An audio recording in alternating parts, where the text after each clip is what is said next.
Friends, அகில் real estate நான் உங்கள் பேசுகிறேன். தென்காசி மாவட்டம் பவர் சித்தாறு மகிழ் வண்ணனாபுரத்து அடுத்த மேலப்புறம். இது 1 ஏக்கர் 1 சென்ட்டுங்க. இந்த இடம் தாங்க 1 ஏக்கர் 1 சென்ட். ரோடு பேஸில் தார் ரோடு பேஸில் மட்டும் 130 அடிங்க. அந்த பாருங்கள், தார் அப்படி நாங்கள் போய் பாருங்கள். அந்த ரெட் கலர் ஃபென்சிங் பண்ணிட்டு பாருங்கள். அதுதான் 1 ஏக்கர் 1 சென்ட்டுங்க.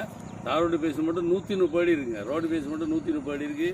ஒரு பல்க்கு போடணுன்னா போட்டுக்கலாம், ஒரு நெல் போடணுன்னா போட்டுக்கலாம். ஏதாவது ஒரு சின்ன ஃபேக்ட்ரி ஆரம்பிக்கலாம் கூட ஆரம்பிக்கலாம். தார் ரோட்டு மேலே இருக்குது. 130 அடி ரோடு பேஸில். பார்ட்டி வந்து சென்ட்டுக்கு வந்து 1,50,000 கேட்குறாரு. நம்மளுக்கு 1 ஏக்கர் தான். வாங்க, டேரெக்டாக பார்ட்டி தான். அவர் எவ்வளோ வேணால் சொல்லட்டுங்க, பணத்தோடு வாங்க. உட்காந்து பேசினோட கம்மியாகிடுதாங்க. தார் ரோடு பேஸில் 1 ஏக்கர் கட்டியாக சமக்கமாக இறங்க கிடைக்காது. என்ன தொழில் வேணால் பண்ணிக்கலாம். நீங்கள் வந்து டாரஸ் வரைக்கும் வரோம். தென்காசி திருவாரி போர்வையிலேருந்து கரெக்டாக பார்த்தீங்கன்னா ஒரு 1.5 கிலோமீட்டர் நம்ம இடத்துக்கு வந்துடலாங்க. இங்கே வந்து 3 பேஸ் சர்வீஸ் வந்து 24 மணி நேரம் இருக்குங்க. அப்படி அருமையான இடம். Industrial area. இடம் தேவைன்னா இடம் பிடிச்சிருந்தா ஒரு நம்பர் கால் பண்ணுங்கள். நன்றி. எங்கள் வீடியோ பிடிச்சிருந்துச்சுன்னா லைக் பண்ணுங்கள், ஷேர் பண்ணுங்கள், மறக்காமல் சப்ஸ்கிரைப் பண்ணிடுங்க. பக்கத்தில் இருக்க பெல் பட்டனை டான்னு அமைக்கிடுங்க. இதே மாதிரி நிறைய வீடியோ எங்கள் சேனலில் இருக்குது, அதை பாருங்கள்.